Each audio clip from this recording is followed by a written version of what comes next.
When I was 7 years old, a handsome man Mom brought home gave me a box of mangoes. That day, Dad watched me happily eating the mangoes as he signed his name on the divorce agreement.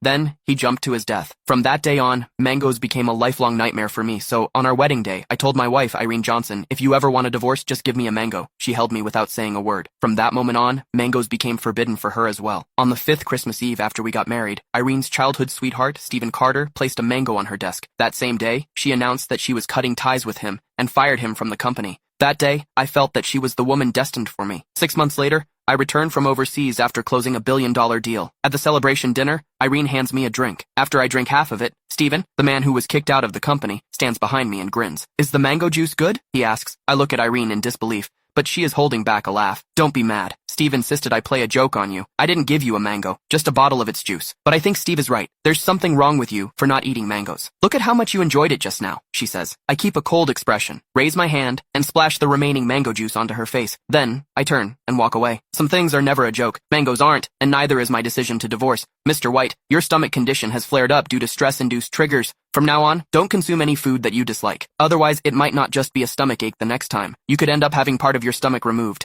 Stay in the hospital for a day's observation, and make sure to let your family know to come as soon as possible. I went quiet after hearing the doctor. For a new project, I worked day and night abroad for 39 days straight, and finally made it home safely. I never expected that a glass of mango juice from Irene Johnson at the celebration dinner would send me straight to the hospital. I instinctively opened the pinned WhatsApp chat. I had just typed 2 words when something felt off. After taking a careful look, I confirmed that it was Irene, but she had changed her profile picture to a green mango. Just as I was staring blankly at the chat window, Irene's call came through. Her voice on the phone was icy. I'm home. Where are you? I stayed quiet. In the past, I would have forgiven her immediately, pretending nothing had happened and moving on with the conversation. But tonight, I had no idea what to say. Irene grew annoyed. Jason White, how long are you going to keep making a scene? I'm at the hospital. She fell silent. She had never cared about my health, and she could never have imagined that a single glass of her mango juice would land me straight in the hospital. Wait for me at the hospital. I'm coming right away, she said. I didn't want to deal with her, yet my weakened body kept me from moving. Time slipped by. The doctor came to check on me 3 times, but Irene still hadn't shown up. Just before falling asleep, I checked my phone one last time and saw Stephen Carter's Instagram story that said, every time I get hurt, my little princess shows up like magic. It's so nice. The photo showed Irene putting a bandage on him. Stephen's profile picture was a yellow mango. It was pretty, yet it made me feel sick. We had known each other for a decade, and Irene had always known my limits. She had spent years in the business world and always knew how to handle herself around other men. But now she crossed the line again and again. If that was how things were, then our relationship was over. The latest project I had